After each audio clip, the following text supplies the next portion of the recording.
Hi, I'm Dr. Sakshi Arora.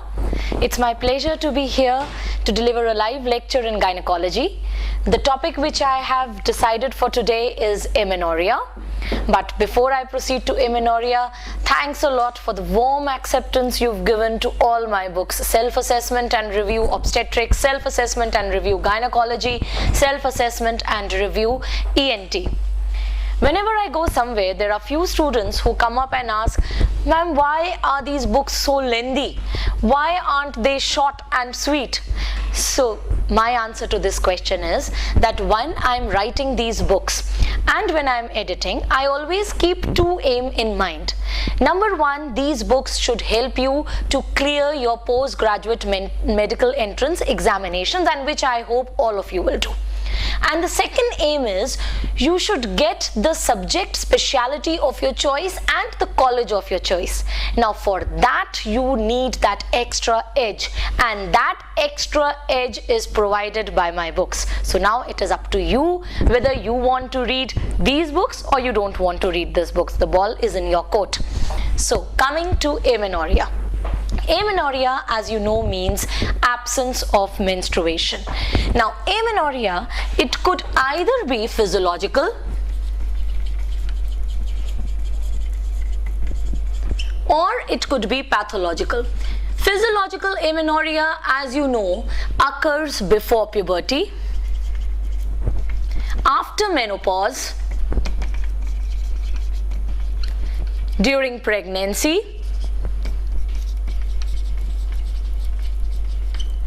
and at the time of lactation. Now coming to pregnancy. Pregnancy, although it is a cause of physiological amenorrhea, whenever we talk of secondary amenorrhea, which I'll be telling you just after this, in secondary amenorrhea you should always rule out pregnancy. So pregnancy is the most common cause of secondary amenorrhea. Coming to pathological amenorrhea. Now pathological amenorrhea, it could be primary amenorrhea or it could be secondary amenorrhea. Primary amenorrhea, it can further be cryptomenorrhea or it could be true primary amenorrhea. Now, what is primary amenorrhea? Primary amenorrhea, literally this means that a female has not had menarche. There is no menarche. She had never experienced menstrual bleeding. That is what is a layman definition of primary amenorrhea. And secondary amenorrhea means that a female has been menstruating regularly, but now she is not having any menstruation. So coming to primary amenorrhea. In primary amenorrhea, as I told you, first is cryptomenorrhea. Cryptomenorrhea, it is a condition in which a female menstruates normally, but the menstrual blood fails to come out. Although she is menstruating normally, the menstrual blood does not come out because of some obstruction in the outflow tract. For example, the causes of cryptomenorrhea are imperforate hymen, transverse vaginal septum, and vaginal agenesis. The most common cause of cryptomenorrhea is imperforate hymen. In case of cryptomenorrhea, the patient will complain of recurrent episodes of cyclical abdominal pain plus primary amenorrhea. That means she wouldn't have had menarche till yet. On examination, now these females are normal females. Their genotype is 46XX, and because they have two X chromosomes, obviously the gonads in these females is ovary, which are functioning normally. So ovaries will be secreting estrogen in normal quantity, and if estrogen is normal, estrogen is responsible for secondary sexual characteristics in females. So in these females, because estrogen is adequate, their secondary sexual characteristics will be well developed. Now these females, they are menstruating normally, but because of the imperforate hymen or because of a transverse vaginal septa, the menstrual blood is not able to come out. So menstrual blood, it keeps on collecting in the vagina, and then if menstrual blood collects in the vagina, that is called as hematocolpos. And menstrual blood keeps on collecting in the uterus, which is called as hematometra. So when you do a per abdominal examination, you can palpate lower abdominal mass in these females. Now when you do a local examination, when you are doing a local examination in these females, if it is an imperforate hymen, you will see a tensed blue bulging hymen. The hymen will be bluish in color, it will be tensed, and it will be bulging.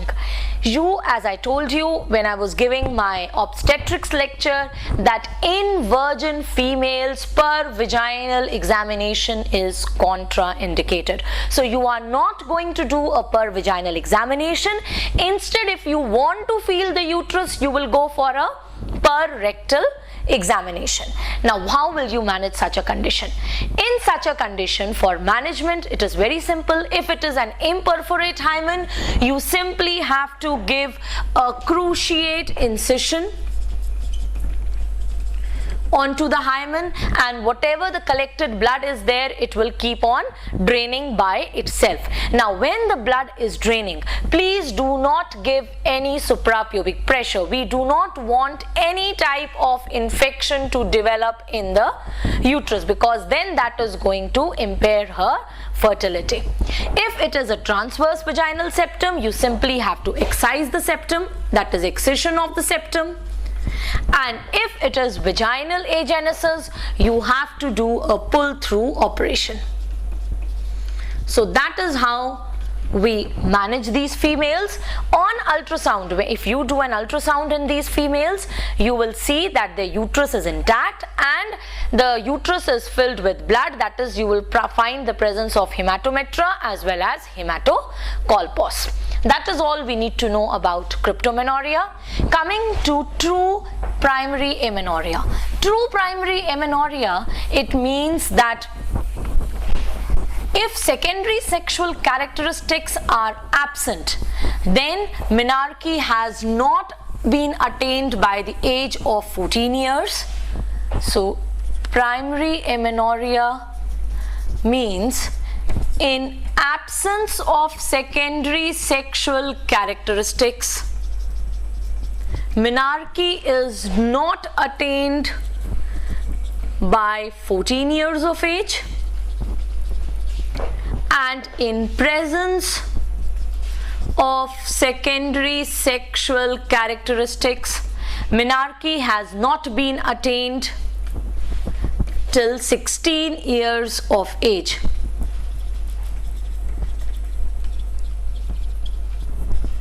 That is what is meant by primary amenorrhea. Before I proceed further, we are talking about secondary sexual characteristics, we are talking about menarche. So first we should come to also know about puberty in females. So coming to puberty in females. What is puberty? Now puberty, it is the state of becoming functionally capable of procreation. That is what is puberty. The age group for puberty in females is 8.5 to 13.5 years. That is the normal age for attaining puberty in females. The mean age of attaining puberty in females is around 12 years, and in males it is around 14 years. Then the sequence of pubertal development in females. The first sign of puberty in females is breast budding. That is a very, very important question, which is called as thelarche. That is the first sign of puberty in females. The sequence of puberty in females, it can be remembered by a very simple mnemonic, and that is BPH in males. So first is breast budding, second is appearance of pubic hair, that is pubarchy, and appearance of axillary hair, that is adrenarche. H is increase in height or growth velocity, and M is for menarche, that is appearance of menstruation. Now, the hormone, the chief hormone which is responsible for puberty or these secondary sexual characteristics, these are called as the secondary sexual characteristics in females, is estrogen. Estrogen, it is responsible for breast budding, and it is responsible for increase in height of females. As far as appearance of pubic hair and axillary hair is concerned, the main hormone which is responsible for this in females also is androgen. Now, whenever breasts or pubic hair they appear in stages. That means you can classify the appearance of pubic hair and breast budding, and this classification, it was given by Tanner. Tanner has given a staging of breast development and a staging for pubic hair and axillary hair development. We do not need to know the complete staging. What is required is that Tanner said that breast, the full appearance of breast, it occurs in 5 stages, and similarly appearance of pubic hair and axillary hair occur in 5 stages. Tanner stage 1 and stage 2 means that the breast or pubic hair are less developed, whereas Tanner stage 4 and stage 5 means they are well developed. Whether it is breast or whether it is pubic hair, it is well developed. That is all what we need to know in Tanner staging. Now, next question which they ask here is, what is precocious puberty? Precocious puberty is if puberty, the signs of puberty, that means breast budding appears before the age of 8 years, or if menarche occurs before the age of 10 years. The normal age of menarche is 10 to 16 years. Normal age for puberty is 8.5 to 13.5 years. That is precocious puberty. Next question on precocious puberty is, what is the most common cause of precocious puberty? And the most common cause of precocious puberty is idiopathic. The management of precocious puberty. Now see, I told you the hormone which is responsible for bringing about puberty, pubertal development in females is estrogen. This means if you suppress the levels of estrogen, you can treat precocious puberty. The levels of estrogen, they can be suppressed if you are giving GnRH analogs. Now you will say that in the body, hypothalamus releases GnRH. This acts on pituitary. Pituitary releases LH and FSH. This acts on the ovary, and ovary secretes estrogen. So GnRH is responsible for increased secretion of estrogen. So how can GnRH be used for the treatment of precocious puberty? The answer to this question is that in the body, hypothalamus gives pulsatile, there is pulsatile release of GnRH. When you are administering GnRH from outside, you are giving continuous GnRH. Pulsatile GnRH increases estrogen secretion. But when you are giving continuous GnRH, it down regulates estrogen secretion. That is why GnRH analogs, they are being used for the management, or they are the drug of choice for the management of precocious puberty. What is delayed puberty? Delayed puberty is when the breast budding or secondary sexual characteristics, they have not appeared by 14 years of age, or if menarche has not been attained by 16 years of age. That is all what we need to know in puberty. Now once we know puberty, coming back to amenorrhea, primary amenorrhea, again the same thing. For a female to menstruate, the basic requirement is that the hypothalamic pituitary axis, hypothalamic pituitary ovarian axis should be intact, because hypothalamus releases GnRH. This acts on pituitary, which will release LH and FSH.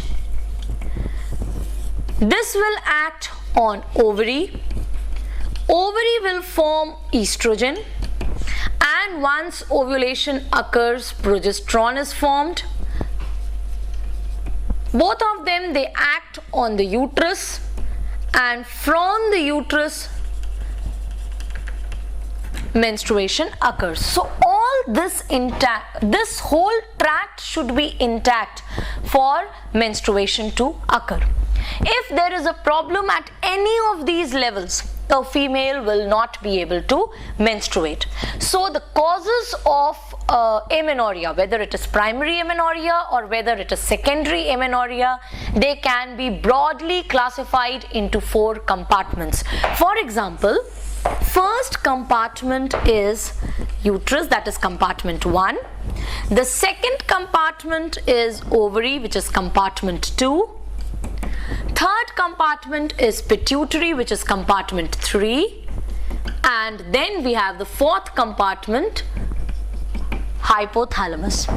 Now the causes of primary amenorrhea, they can be compartmentalized. For example, the cause of primary amenorrhea, which is related to compartment 1, they are Mullerian anomalies, Mullerian agenesis, and testicular feminizing syndrome. Testicular feminization syndrome. The chromosome number of Mullerian agenesis is 46XX, and chromosome number in testicular feminization syndrome is 46XY. In compartment 2, ovarian causes, the most important causes are Turner syndrome, 45X0, pure gonadal dysgenesis, 46XX, Sewers syndrome, 46XY, and Savage syndrome, that is resistant ovary syndrome. In compartment 3, that means causes of pituitary, they are number 1, tumors like craniopharyngioma and Chiari-Frommel syndrome. Coming to compartment 4, the causes are Kallmann syndrome. The important causes, I'm just giving you the most important causes which you have to remember. Kallmann syndrome, Lawrence-Moon, BIEDL, Biddle syndrome,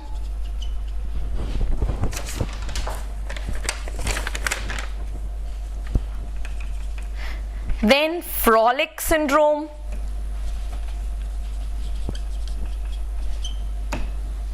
and Prader-Willi syndrome. Okay, so first let us deal with what are the most important causes or the most common causes of primary amenorrhea. The most common cause of primary amenorrhea is Turner's syndrome. The second most common cause of primary amenorrhea is Mullerian agenesis. And the third most common cause is testicular feminization syndrome. So coming to the details of all these. So coming to details of compartment 1, that is Mullerian agenesis. Now what is Mullerian agenesis? As the name suggests, Mullerian agenesis means that the Mullerian duct is not developed. Now as you can see, I have written in Mullerian agenesis, the chromosome number is 46XX. That means the genotype is 46XX. Now if there are two X chromosomes, as we discussed earlier when I was telling you in OBS that the sex of the baby is decided by the Y chromosome. If there is a sex related region on Y chromosome, SRY region, which is responsible for the formation of testes. If Y chromosome is present, the gonads are going to be testes, and if Y chromosome is absent but two X chromosomes are present, the gonads are going to be ovary. Now in this case there are two X chromosomes. So the gonads will be ovary. Now ovary they develop from the genital ridge, and in these females the problem is not in the genital ridge. The problem is Mullerian agenesis, and because genital ridge is intact, so ovary will be normal, and because ovary is normal, ovary is going to secrete estrogen. This means the levels of estrogen in these females are adequate, and if levels of estrogen are adequate in these females, I told you the hormone which is responsible for secondary sexual characteristics in females is estrogen. This means these females will have normal secondary sexual characteristics. So what is the problem here? Why aren't these females menstruating? These females, they do not menstruate because the problem is Mullerian duct is absent.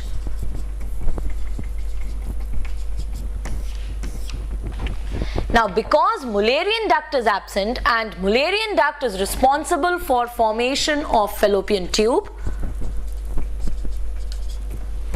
uterus and upper part of vagina, so it means all these three things will be absent, and if there is no uterus, the female cannot menstruate. Now where is the lower part of vagina formed from? The lower part of vagina is formed from urogenital sinus. Therefore in these females, vagina is like a small blind pouch.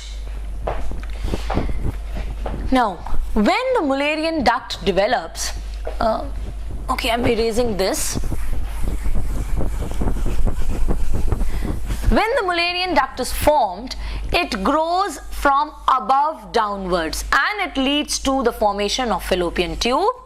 Half of the uterus of one side, if this is left side Mullerian duct, it will lead to left side fallopian tube, left half of the uterus and left upper part of vagina.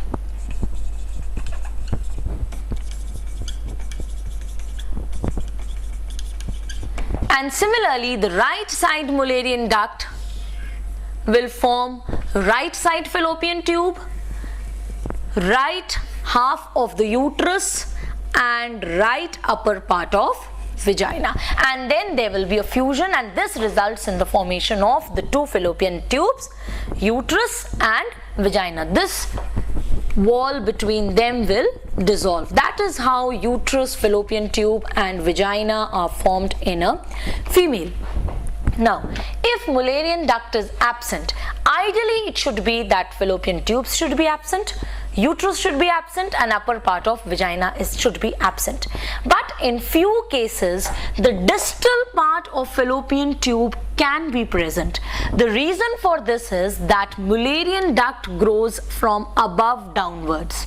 So if it is growing from above downwards, fallopian tube can be present, but vagina and uterus will not be present. So if in the question they say that MRKH, yes, Mullerian agenesis is also called as Mayer-Rokitansky Kuster-Hauser syndrome. MRKH syndrome. Now if the question says MRKH syndrome is characterized by all except option A, absent uterus, option B, absent vagina, option C, absent fallopian tubes, option D, absent ovary. You know the answer is absent ovary, because ovary will be present because Mullerian duct does not lead to the formation of ovary. But suppose the question says that all of the following are seen in MRKH syndrome except option A, absent uterus, option B, absent vagina, option C, absent fallopian tube, and you have to answer amongst these only. Then you can rule out fallopian tubes, because in some cases distal part of the fallopian tube can be present. The reason I have told you just now. Now because Mullerian duct, they also take part in the formation of renal system.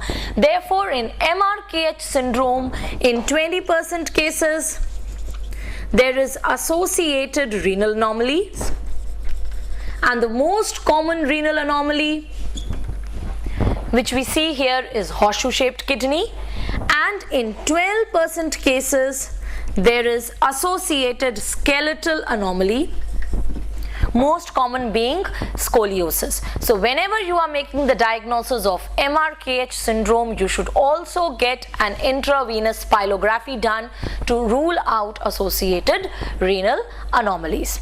Now coming to the management, how are we going to manage such a patient? Now in the management of such a patient, see, you cannot make these females menstruate because they do not have uterus, so their menstrual function cannot be restored.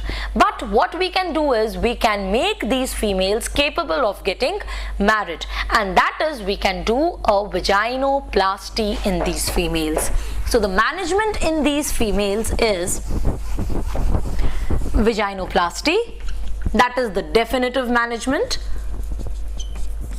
Questions which are asked on vaginoplasty. In vaginoplasty, the most common question which is asked is, what is the time at which you should do a vaginoplasty? The time for doing vaginoplasty is just before marriage. It should not be done at puberty. It should be done just before the girl is getting married or before marriage. And the technique of doing vaginoplasty is called as Meckin-Dewey technique, that is Meckin-Dewey vaginoplasty, which is the more common one. Or you can do vaginoplasty by a second technique which is called as Williams vaginoplasty, but that is not that common. The more common and the better technique is Meckin-Dewey vaginoplasty. In those females in whom there is at least 1 centimeter of vagina, you can also try using Frank dilators. You use these dilators and to increase the size of the vagina, but that is not a definitive management. If the size of the vaginal pouch is less than 1 centimeters, or if Frank dilators they fail, you have to do a vaginoplasty. So the definitive management always is vaginoplasty. These females, because they have got adequate amount of estrogen, no estrogen replacement therapy is required. As far as their fertility issue is concerned, because their ovary is normal and the levels of estrogen are normal, these females are ovulating normally. So what we can do is we can retrieve their ova and we can suggest them for surrogate motherhood. That is the only way in which they can have their own genetic child. Another thing which I want to point out here is, because the chromosome number in Mullerian agenesis or MRKH syndrome is 46XX, so what will be the number of Barr bodies? You know that the number of Barr body is number of X chromosomes minus 1. That is how we calculate the number of Barr bodies. So again, these are normal females, they have got 2 X chromosomes, so the number of Barr body in these females will be 1. This you should remember, because next syndrome which we are going to do, we are going to refer back to this. So coming to the second cause of primary amenorrhea is in compartment 1, that is testicular feminization syndrome.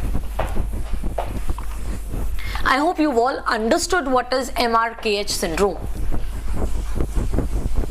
Now, testicular feminization syndrome.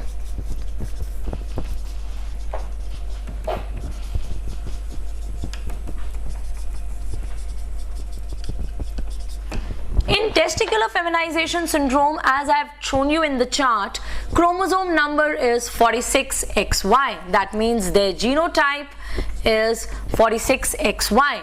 Now again, if they have Y chromosome, so the gonads in these patients will be testes. That means they are actually males.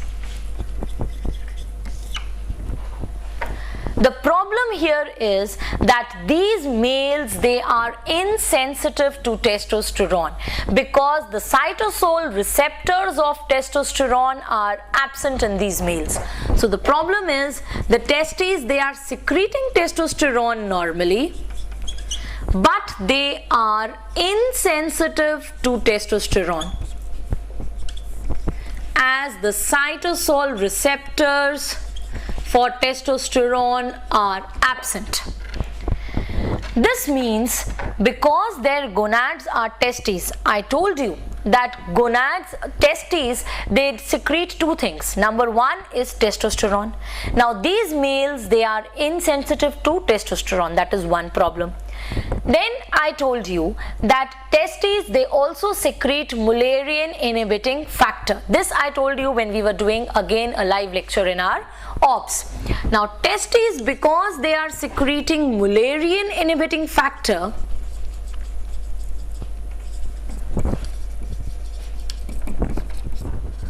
that is why Mullerian duct is inhibited, and so they do not have any uterus, no vagina and no fallopian tube like all males. Now because they are insensitive to testosterone, this syndrome is also called as androgen insensitivity syndrome. Now testosterone or androgens, they are peripherally converted into estrogens. These males, they are insensitive to testosterone. Because they are insensitive to testosterone, they will not develop secondary sexual characteristics of males. But they are not insensitive to estrogen. So what will happen? They will develop secondary sexual characteristics of female. And which characteristic? I told you that estrogen is responsible for breast development. So in these males, breasts will develop. And because estrogen is responsible for breast development, their breast development is almost all like of normal female's breast development, and it corresponds to Tanner stage 4. That means breasts are well developed. Whereas for pubic hair and axillary hair, which hormone was responsible? Androgens, in females also and in males also. And because these males, they are not sensitive to androgen, that is why pubic hair and axillary hair, they are not well developed and they correspond to Tanner stage 1 or stage 2. Now these babies, because they do not have typical external genitalia of male, that is why they are regarded as females, and these male babies, they are reared up as a female. That means this is an example of male pseudo-hermaphroditism.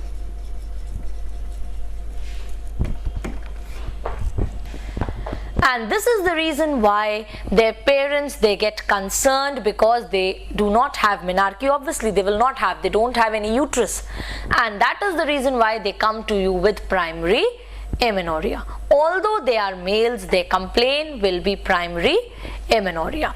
Now when such a patient comes to you, how are you going to manage?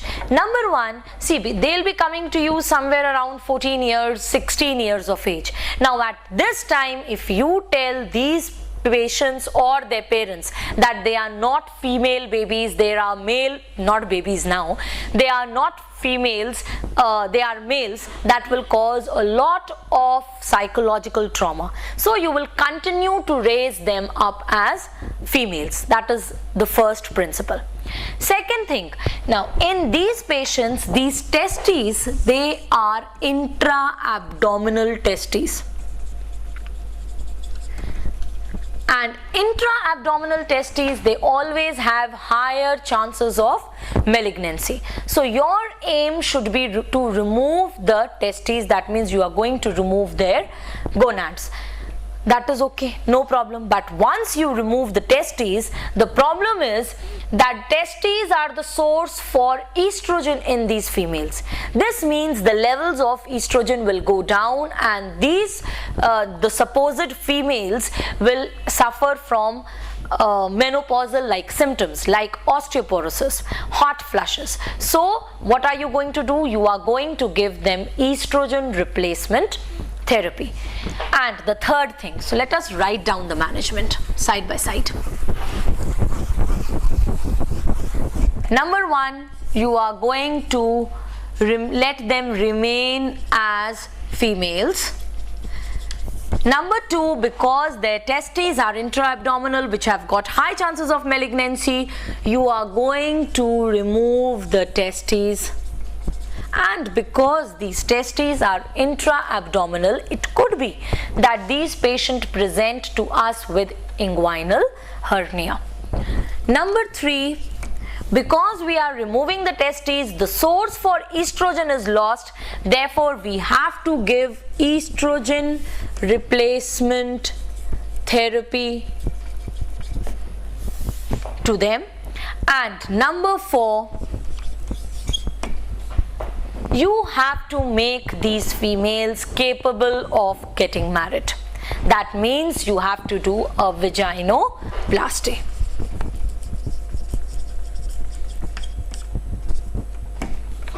Again, same thing, you are going to do vaginoplasty just before they get married, and the technique could be McIndoe vaginoplasty, which is a more common technique, or it could be Williams vaginoplasty. Coming to some other important question on testicular feminization syndrome. Now these days a number of named classifications are being asked, that which classification was given by whom. So the classification for androgen insensitivity syndrome was given by Sneaker. There is Sneaker's classification for testicular feminization syndrome. That is one question.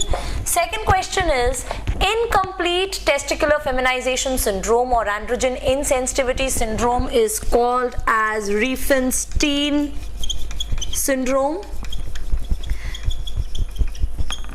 Then testicular feminization syndrome, it runs in family. These are all questions which are probable questions which can be asked.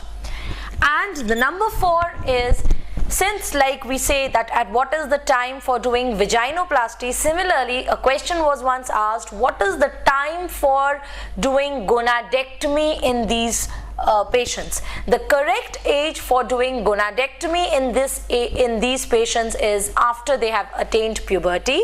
If this option is not given and they are specifically asking you the age, then according to Leon Spiroff, the correct age for doing gonadectomy is 16 to 18 years of age. Now, whenever a patient with primary amenorrhea who has got normal breast development comes to you, if a patient has primary amenorrhea plus normal breast development, then first of all you should you should rule out cryptomenorrhea. Once cryptomenorrhea is ruled out, then you should get an ultrasound done.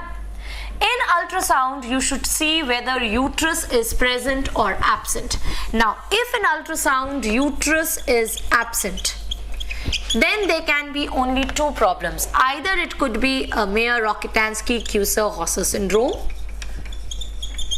or it could be androgen insensitivity syndrome. Now, in order to come to a definitive diagnosis, the investigation of choice is karyotyping. Because as we know, in MRKH syndrome, the genotype or karyotype is 46XX, whereas in androgen insensitivity syndrome, it is 46XY. Or also you can look for the presence of Barr body. In case of MRKH syndrome, where the chromosome number is 46XX, 1 Barr body is present, whereas in case of androgen insensitivity syndrome, where the chromosome number is 46XY, there will be no Barr body. So this is all what we should know on MRKH syndrome and testicular feminization syndrome. Coming to compartment 2. In compartment 2, the most important cause is Turner syndrome. I have already told you Turner syndrome is also the most common cause of primary amenorrhea. It is also the most common cause for delayed puberty in females. Now, in Turner's syndrome, the chromosome number is 45X0.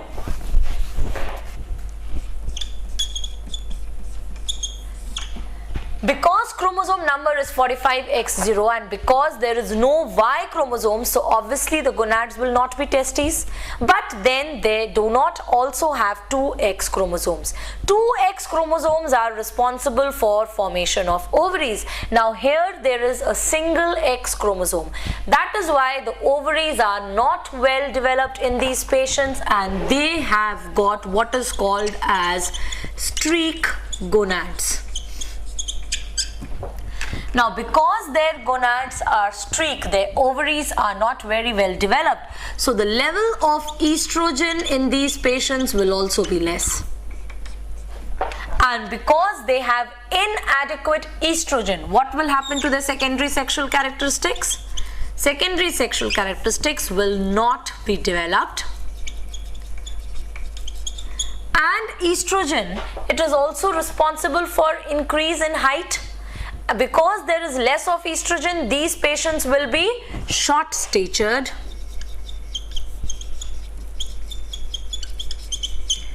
And because they have less estrogen, the uterus, fallopian tubes and vagina, they will also be infantile. So they will have infantile or hypoplastic uterus and vagina. This is the reason why they have amenorrhea. Besides this, you know that in Turner syndrome, many other physical characteristics are seen. Like in Turner syndrome, there is webbing of neck. They have clubbing, cubitus valgus deformity, shaped chest, Madelung deformity of the vertebra. But this is something which you study in your pathology in medicine. I'm not concerned with all the characteristics of Turner syndrome. I am concerned with what is the gynecological aspect of Turner syndrome. So these patients will come to a gynecologist with a complaint of primary amenorrhea. Now, how can we help them? The management. Management in these patients is, because the problem in these patients is less estrogen, so we will give them estrogen replacement therapy. In an intact uterus, estrogen can lead to endometrial hyperplasia. So to protect against endometrial hyperplasia, you will add progesterones. And because these females, they are short statured, we will have to add growth hormone. This is how we manage Turner syndrome. Another thing which we should remember here is that in X chromosomes, the gene which protect against the physical malformations of Turner, they are present on the short arm of X chromosomes, whereas the genes which protect against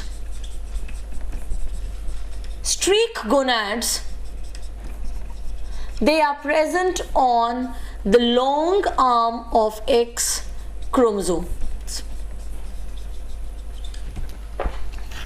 Therefore, if in a patient the short arm of X chromosome is absent, be it XX, 46XX, or be it 46XY, if the short arm of X chromosome is absent, the genes which are protecting against the physical malformation of Turner syndrome will be absent, and so these patients, although they will not have streak gonads, they will have physical malformations of Turner syndrome,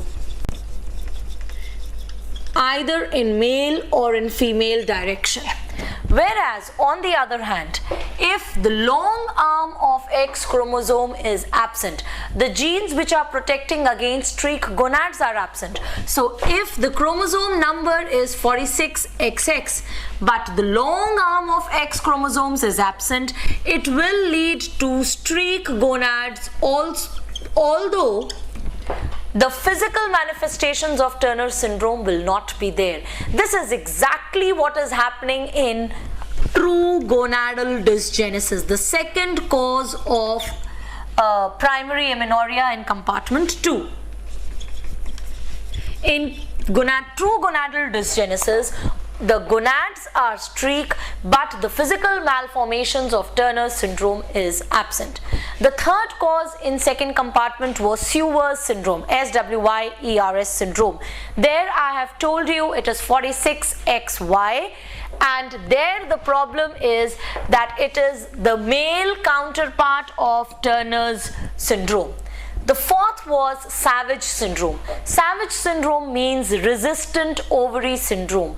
This means although the ovary is normal, although the levels of estrogen are normal, but ovary is resistant to estrogen, and that is the leading to primary amenorrhea. We don't have to know details of Swyer syndrome or Savage syndrome. Till yet they have never been asked. Then coming to compartment 3, in compartment 3 I told you in the cause for primary amenorrhea in compartment 3 is craniopharyngioma, the details of which you will do in pediatrics. Coming to compartment 4, in compartment 4 the causes were Kallmann syndrome. Now Kallmann syndrome, it is a condition in which there is hypothalamic dysfunction, there is decreased hypothalamic function plus olfactory problem, that is anosmia. That is Kallmann syndrome. This is all what we have to remember, that there is decreased hypothalamic function plus anosmia, which is seen in case of Kallmann syndrome. Kallmann syndrome, it can occur in males as well as it can occur in females. And next was Lawrence-Moon-Bedell syndrome. Again, in Lawrence-Moon-Bedell syndrome, their problem is that there is less of GnRH secretion, there is decreased GnRH, which will lead to amenorrhea, plus there will be obesity, mental retardation, polydactyly, and retinitis pigmentosa. That is all what we have to know in case of primary amenorrhea. Now coming to secondary amenorrhea. Now secondary amenorrhea, it is a condition in which there is absence of menstruation for 3 menstrual cycles. That means the female was earlier menstruating normally, but for the past 3 cycles she is not menstruating, or there has been absence of menstruation for 6 months in a previously menstruating female. That is secondary amenorrhea. The most common cause of secondary amenorrhea is pregnancy, and therefore whenever a patient with secondary amenorrhea comes to you, you should always rule out pregnancy. Coming to the causes of secondary amenorrhea, again we are going to do it compartment wise. In compartment 1, that is the problem which is related to uterus, the most common cause or the most important cause which we need to know is Asherman syndrome. Other cause could be acquired obstruction of the tract, like it occurs in the case of cauterization of cervix, conization of cervix, amputation of cervix when you do in Fothergill's operation. In compartment 2, the most important cause which we need to know is polycystic ovarian disease, the details of which I'll be doing right now. That is Steen-Leventhal syndrome, or it could be ovarian tumors,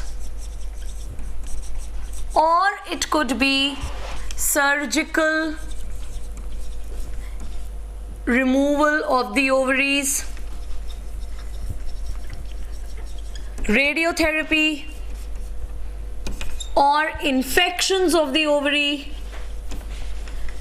like tuberculosis. Coming to compartment 3, in compartment 3, that means causes which are related to pituitary. The cause could be number 1,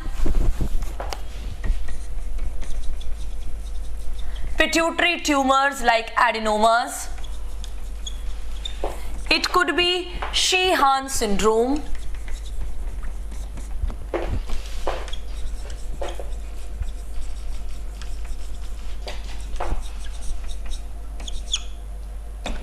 Then it could be hyperprolactinemia.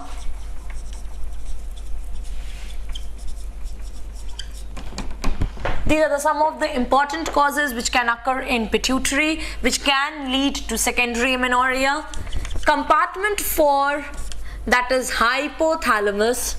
The cause of secondary amenorrhea could be excessive weight loss, excessive exercise, emotional stress, then anorexia nervosa,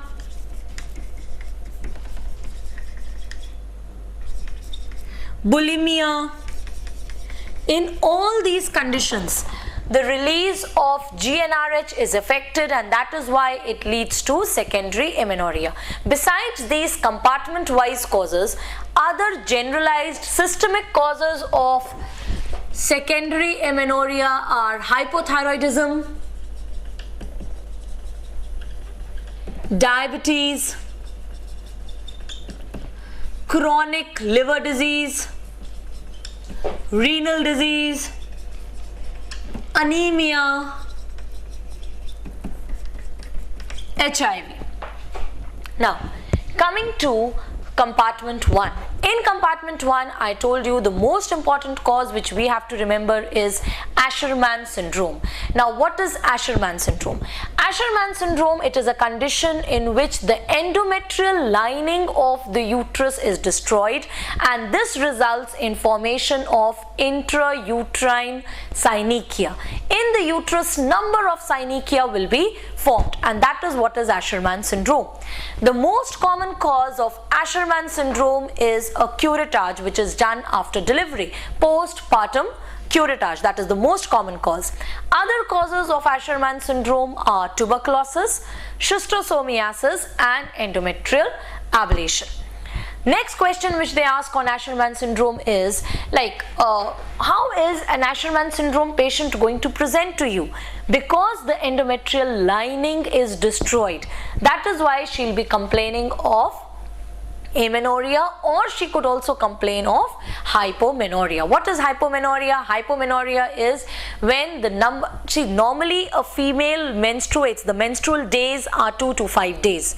Now, if the bleeding is for less than 2 days, that is called as hypomenorrhea. So, the female can either complain of amenorrhea or she can complain of hypomenorrhea, and besides this, there will be infertility in case of Asherman syndrome. The investigation of choice for Asherman syndrome, if this is the uterus, these are the synechia. Now, if we want to visualize these synechia, there are two methods by which we can visualize these synechia. Number one is hysteroscopy. That means you introduce an endoscope inside the uterus and you visualize the synechia directly. That is hysteroscopy. Hysteroscopy is the investigation of choice because besides being diagnostic, it is therapeutic. At the same time, during hysteroscopy, you can also cut the adhesions. That means you can do hysteroscopic adhesiolysis. And the second investigation is hysterosalpingography. That means you introduce a dye inside, a radio opaque dye inside the uterus, and then you see with the help of an X-ray that these synechia will be evident and they give the appearance of a honeycomb. But hysterosalpingography, it is not the investigation of choice. The reason being that hysterosalpingography is only diagnostic and not therapeutic. How do you manage Asherman syndrome? Management of Asherman syndrome is hysteroscopic adhesiolysis of these hysteroscopic adhesiolysis followed by IUCD insertion. That is all what we need to know in case of Asherman syndrome. In compartment 2, the most important cause is polycystic ovarian disease. Now, what is polycystic ovarian disease? This is a very common problem in our OPDs, and these days many questions are also being asked on polycystic ovarian disease, so it becomes a very important topic for PGME. I'm going to cover PCOD in detail. The other name for polycystic ovarian disease is Steen-Leventhal syndrome.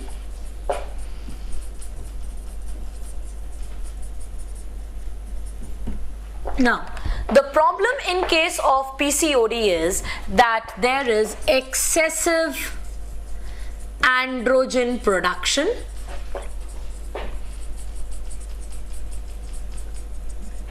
This androgen production is basically, generally it is from the ovary, and that is why it is the free testosterone which is more produced, although other androgens like dehydroepiandrosterone sulfate, DHEA sulfate, and androstenedione are also produced, but the main is testosterone. Now, because there is excessive androgen production in a female body, what will happen? Number one, this excessive androgen is going to lead to excessive hair growth in male hair growth pattern. There will be excessive hair growth, that is called as hirsutism. The most common cause of hirsutism in a young female, in a female who is between 15 to 25 years of age, is polycystic ovarian disease. That is the first question. But if the question says what is the most common cause of rapid onset hirsutism, then for rapid onset hirsutism it is not PCOD. Rapid onset hirsutism means there is some testosterone secreting tumor of the ovary. So this is the difference between these two questions. Now, excessive androgen production on one hand is going to lead to excessive hair growth or hirsutism. Other features of male, like other features of virilization, like clitoromegaly, deepening of voice, alopecia, they are very rare. Although alopecia, clitoromegaly, deepening of voice can occur, but then they are rare. The main feature is hirsutism. Then these androgens in the female body, they will get converted into estrogens. Androgens, they are peripherally converted into estrogens. So this means there will be excessive estrogen in the female body. Now, because there will be excessive estrogen, what will be the problem? The long-term sequelae will be excessive estrogen can lead to endometrial hyperplasia. So later on, in long-term consequences, there can be endometrial hyperplasia or endometrial cancer. That is one problem. Other problem is that in a normal menstrual cycle, you know that estrogen, it has got a negative feedback on follicle stimulating hormone. Now, if there is excessive estrogen, there will be excessive downregulation of FSH. So the levels of FSH will be decreased. Whereas estrogen, it has got a positive feedback on luteinizing hormone. So what will happen to this luteinizing hormone? The levels of luteinizing hormone are increased in patients of PCOD. Now, the normal FSH is to LH ratio is 2:1. But in a case of PCOD, FSH levels are decreased and LH levels are increased. So this ratio becomes 1:2, 1:3, 1:4, etc. So if you are testing the levels of LH and FSH, you can come to make the diagnosis of PCOD. The question which they ask here is that when you are doing LH and FSH,